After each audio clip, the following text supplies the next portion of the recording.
Good morning, ladies and gentlemen. I'm Anne Marie Varga, Communications Manager for Orange County Government. Thank you for joining us here this morning. We are broadcasting this news conference live, and it will be rebroadcast at a later date as well. For those members of the viewing audience, the Family Homelessness Committee of the Central Florida Commission on Homelessness was established by Orange County Mayor Teresa Jacobs in November 2014. Dick Batchelor was appointed to lead the Family Homelessness Committee. This morning's press conference releases new data on family homelessness in Central Florida, as well as the local housing market from the report titled, The Current State of Family Homelessness in Central Florida. This morning you will hear from Andre Bailey, CEO and President of the Central Florida Commission on Homelessness, Orange County Mayor Teresa Jacobs, Dick Batchelor, Committee Chair for Family Homelessness Committee, and Barbara Poppy, National Expert, former Executive of the U.S. Interagency Council on Homelessness. We will then open the floor for questions from the media. Mr. Bailey. I want to welcome all of you to the Central Florida Commission on Homelessness press release of our report on family homelessness. This report, entitled The Current State of Family Homelessness in Central Florida, is quite simply the most comprehensive report ever put together on the crisis of family homelessness in our region. This report will show, for those that read it, that thousands of children every single year, hundreds possibly every day, face the crisis of homelessness in Orange County and around Central Florida. Although this report paints a somber picture of the condition that many families face, it also shows us a clear path to solutions that can help families here in Central Florida. We truly can turn the corner on this important issue if we just have the leadership and the commitment that we're seeing through this committee and through Orange County Mayor Teresa Jacobs and others.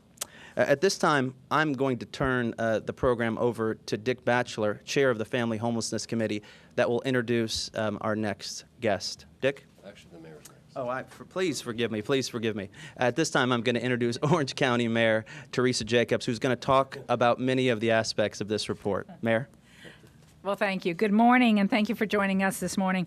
As a community, we certainly have a long history of caring for those in need, and through collaboration with our faith partners, our nonprofits, and our government partners, we've been able to create a clear path for impacting chronically homelessness. And we're having a profound impact on veterans' homelessness.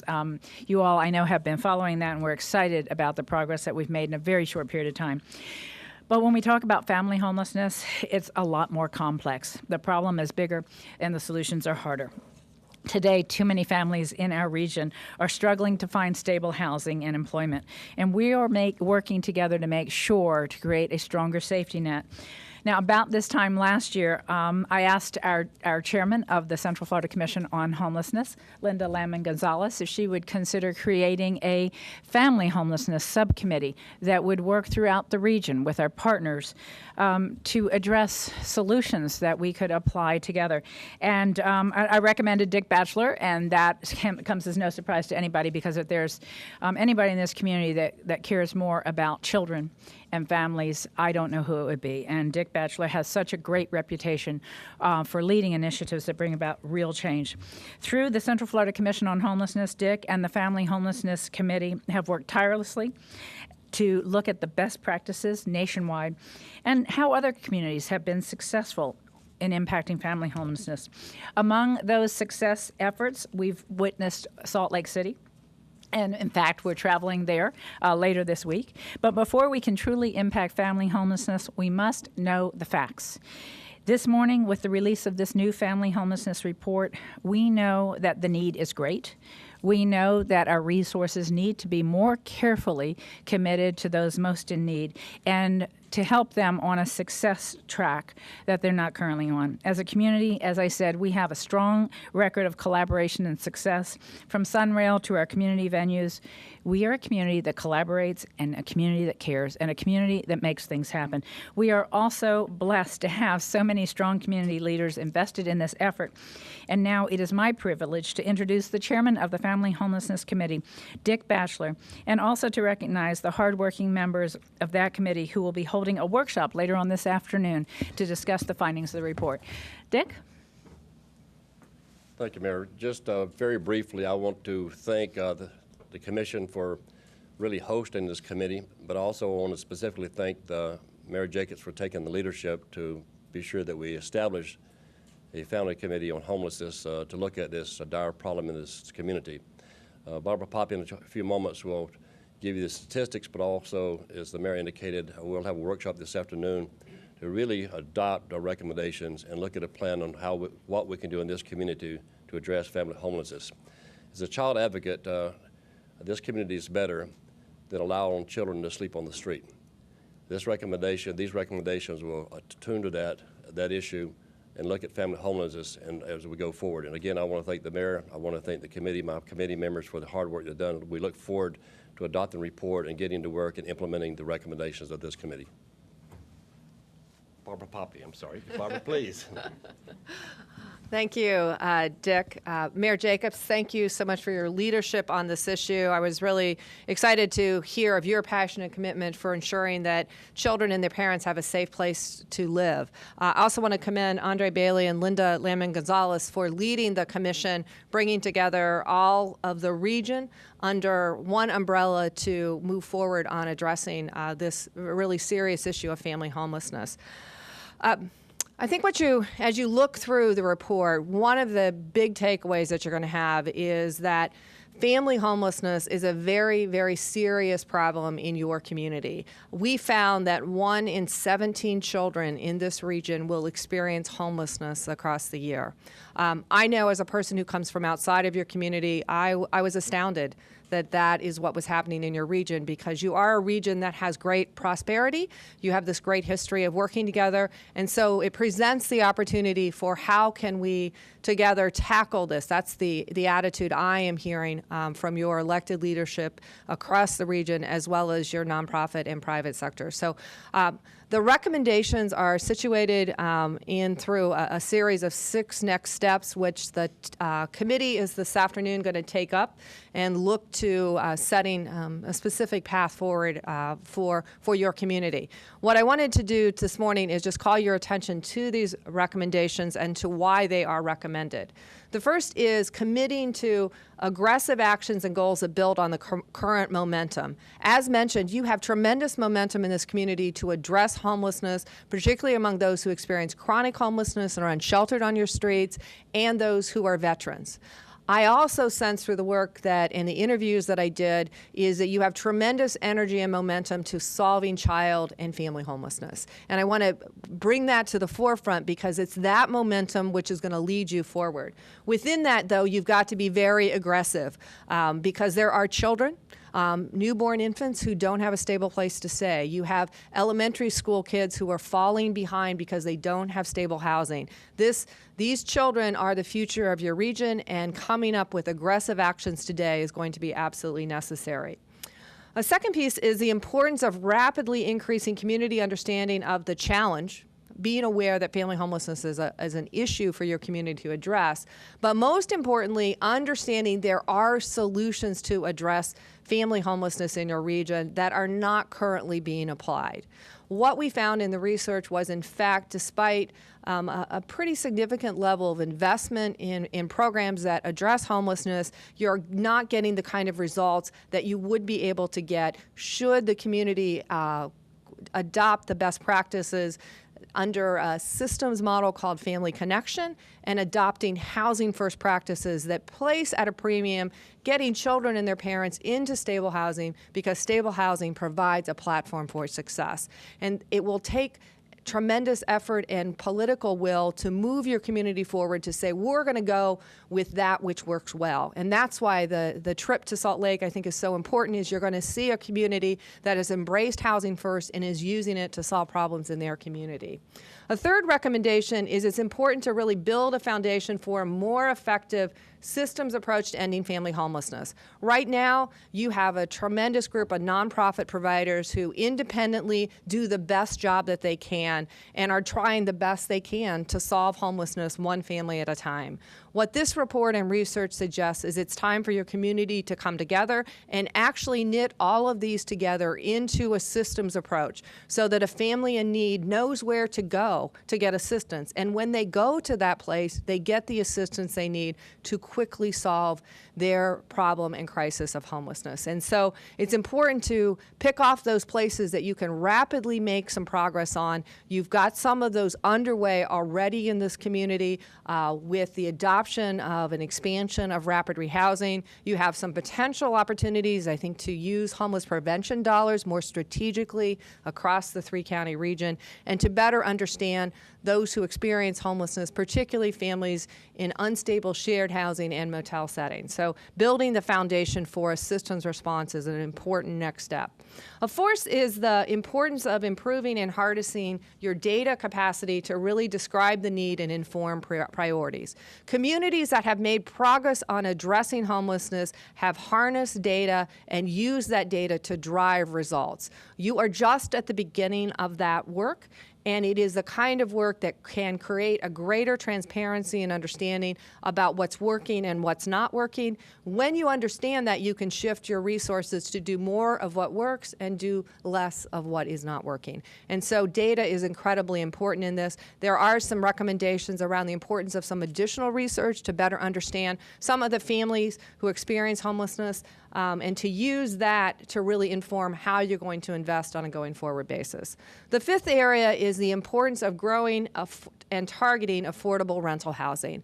Like many communities across the country, you are experiencing a tremendous affordable rental housing crisis. The supply of rental housing is not consistent with the needs of those workers who are working full-time jobs but find housing out of reach, for those who have disabilities and are on a fixed income, and probably for those who are seniors living at the lower ends of it. There's a lot of competition for a scarce set of resources. The report recommends that you address that affordable rental housing crisis across the three counties, and you look to how you can build more effective partnerships with existing affordable rental housing providers to prioritize those families with children who so desperately need a safe, stable place to stay.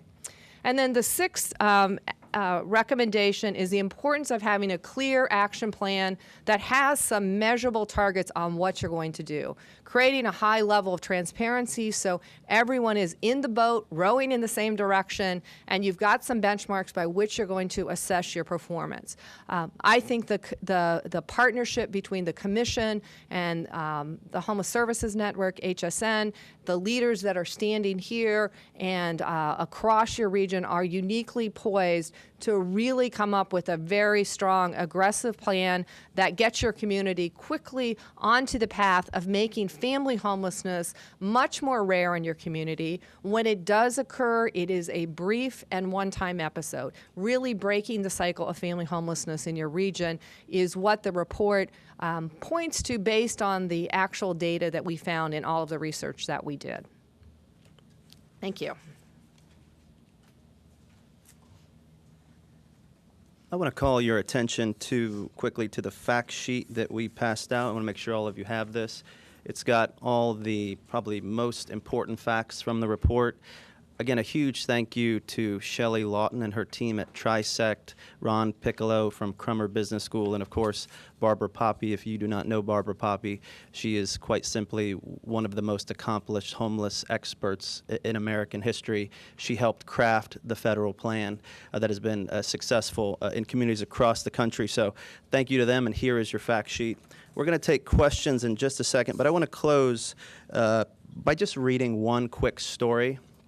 I received this story a couple weeks ago, and it really put a face to me on family homelessness. One of the key recommendations in the report is that we have to continue to drive the advocacy and put a face on family homelessness in our region. So I just want to read this one story. It's about a little girl by the name of Tina.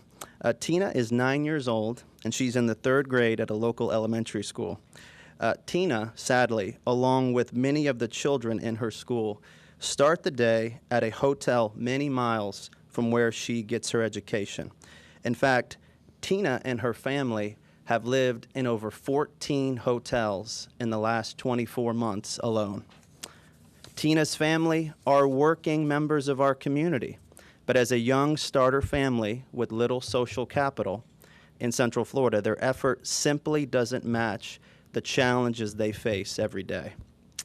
Tina's parents actually pay over $900 a month in costs to the hotel for their room, but sadly, they just struggle to build a bridge from crisis hotel homelessness to a stable home of their own.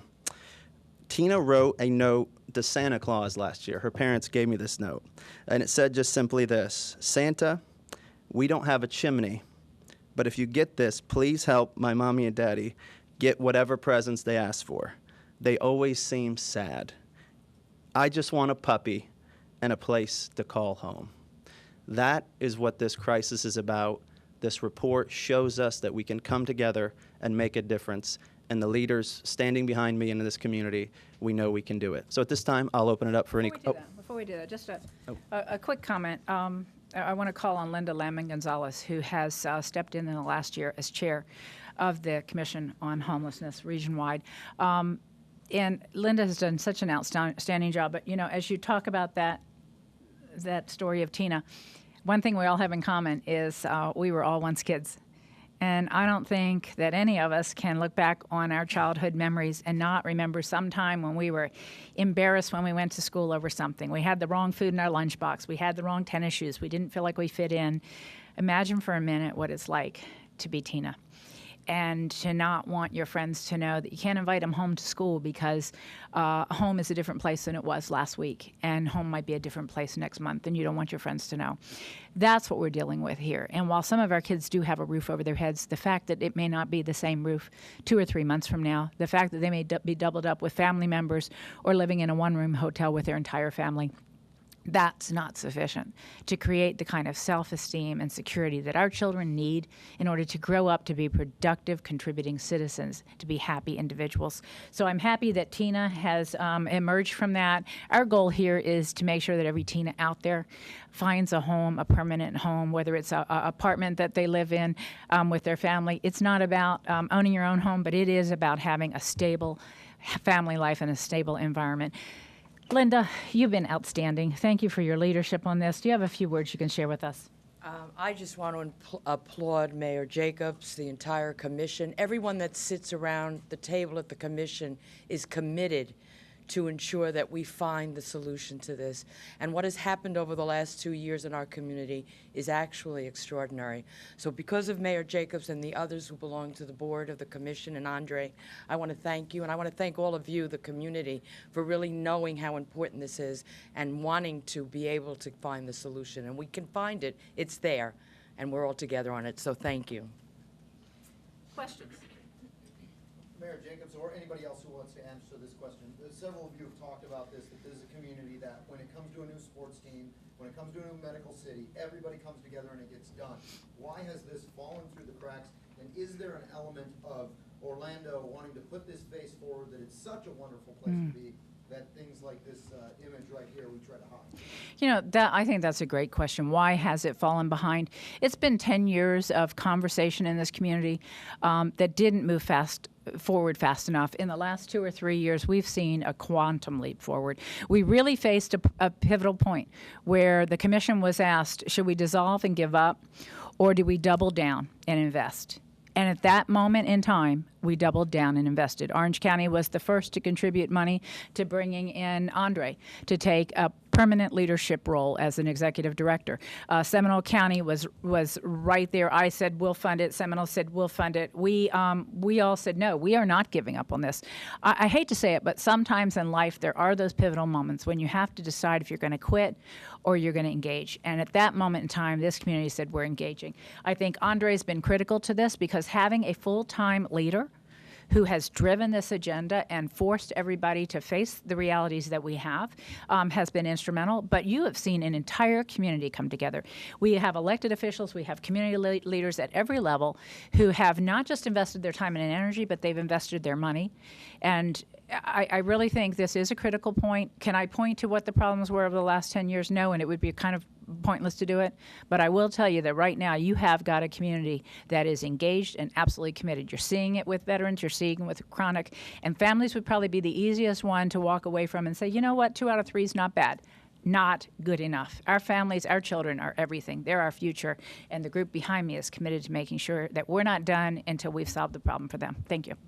Let me also say that when you look at most cities across this country, they all face this crisis of homelessness on many fronts, chronic veteran family, and most of them, like Central Florida, struggled for a long time to have the answers. It's really only been in the last decade, 5 years in particular, that cities like Salt Lake have seen progress using this housing first model. So even communities that had the passion to make a difference, this housing first model that this report talks about, you can't just care. You've got to have the competency as well, and housing first that Barbara shows us in this report gives us a great opportunity to put our compassion and our resources to real solutions. So Steve, a lot of communities were in our same place and have made progress just in the last few years as well. Can you talk about a little bit of that progress in Salt Lake?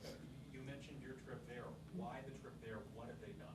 Absolutely. Barbara, do you want to address that? Great. And we'd like to talk about exactly what we're going to hope to learn from them. Go ahead. Great. So as mentioned, up until about a year and a half ago, I worked within the Obama administration heading the U.S. Interagency Council on Homelessness from 2009 up until just a year and a half ago. And as I traveled the country and visited different cities, as well as looked at the data that was coming out of those cities on what was doing well, whenever I'm asked the question, who does it best, I will always say the state of Utah. The state of Utah does a great job of looking at what are the resources our state has that we could align to more effectively address homelessness. And they braided funding, they allocated funding, they said we're going to adopt best practices across the state of Utah. And so as a state, they committed to addressing homelessness. In particular, they started with chronic homelessness. They then moved on to veterans homelessness, and they also were looking at family homelessness. So as a state, Utah is just a tremendous example of how to get it done right. Within Utah, Salt Lake City and Salt Lake County are a very special place. They have a high level of collaboration between the jurisdictions of Salt Lake City and Salt Lake County. It's a community that, like you, has been experiencing great prosperity in terms of growth and the availability of jobs. But at the same time, they were struggling with, we don't want in our midst that anyone is homeless and on the streets.